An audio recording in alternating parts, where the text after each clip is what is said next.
ሰላም የሃሚንግ ስፖርት ተከታታዮች የአውሮፓ ቻምፒየንስ ሊግ የሰባተኛ ዙር ቀሪ ጨዋታዎች በትናንትናው ዕለት ተደርጓል። በዚህም ሲጠበቅ የነበረው የኦሊምፒክ ደ ማርሴይ እና የሊቨርፑል ጨዋታ በሊቨርፑል 3-0 አሸናፊነት ተጠናቋል። ሊቨርፑልም ነጥቡን ወደ 15 ከፍ በማድረግ በአውሮፓ ቻምፒየንስ ሊግ የደረጃ ሰንጠረዥ አራተኛ ደረጃ ላይ መቀመጥ ችሏል። ቀያዮቹ በመጀመሪያ አጋማሽ በዶሚኒክ ሶቦስ ላይ አስደናቂ የቅጣት ምት ጎል በ45ኛው ደቂቃ መሪ ሆኑ። በሁለተኛው 45 በ72ኛው ደቂቃ ኦሊምፒክ ደ ማርሴይ የሊቨርፑሉ ተጫዋች ጀርሚ ፍሪምፖንግ ያሻገረውን ኳስ በራሳቸው መረብ ላይ አስቆጥረው ሊቨርፑል ሁለተኛ ጎል አስቆጠረ። ተቀይሮ የገባ ኮዲ ጋክፖ ተጨማሪ ለሊቨርፑል ጎል አስቆጥሮ ሊቨርፑል ጨዋታውን 3-0 አሸንፏል። ሃንጋሪያዊ ኢንተርናሽናል ዶሚኒክ ሶቦስ ላይም የጨዋታው ኮከብ ሆኖ ተመርጧል። ያስቆጠረውም ግብ እጅግ በጣም የሚደንቅ ነበር። የቅጣት ምቱን ጎል ወደ ላይ በመምታት ያስቆጥራል ተብሎ ሲጠበቅ መሬት ለመሬት የመታው ኳስ የማርሴይ ተጫዋቾች ሲዘሉ ግብ ጠባቂው ሳይዘው መግባት ይችላል። ሊቨርፑል ማሸነፉን ተከትሎ በደረጃ ሰንጠረዡ በፍጥነት በማሻሻል በቀጣይ ደግሞ 8ኛው ዙር ጨዋታ የመጨረሻው የምድብ ጨዋታዎች የሚደረጉበት ነው። በቀጥታ የማለፍ እድሉን አስፍቷል ማለት ነው። በሌሎች ጨዋታዎች ቼልሲ በሞሴስ ካይሴዶ ብቸኛ ግብ ፓፎስን 1-0 አሸንፏል። አዲሱ የቼልሲ አሰልጣኝ ሊያም ሮዝኒየር በቻምፒየንስ ሊግ የመጀመሪያ ጨዋታውን በድል ጀምሯል። ባርሴሎና ስላቪያ ፕራግን 4-2 ሲያሸንፍ፣ ኒውካስል ዩናይትድ በሜዳው ፒኤስቪን አስተናግዶ 3-0 አሸንፏል።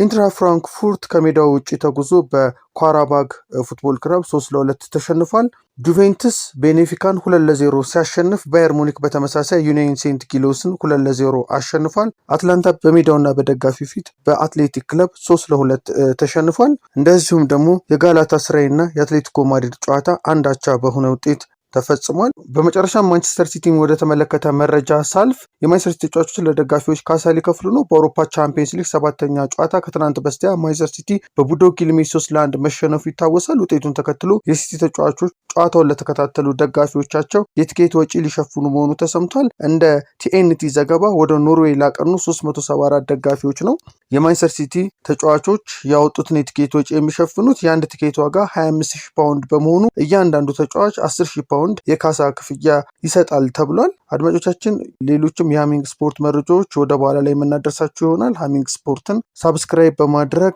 ተከተሉ። እንደዚሁም ደግሞ ሼር በማድረግ ለሌሎች አጋሩ። መልካም ቀን። ሃሚንግ ስፖርት በሀገራዊና ዓለም አቀፍ ስፖርታዊ ጉዳዮች ላይ የሚያተኩር ዝግጅት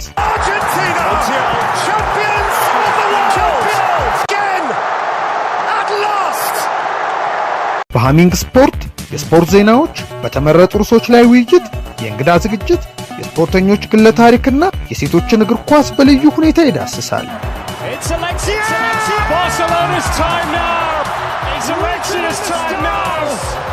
ሃሚንግ ስፖርት ስፖርትን ቀዳሚ ዘይቤ በማድረግ ስኬትን በተግባር እናረጋግጥ።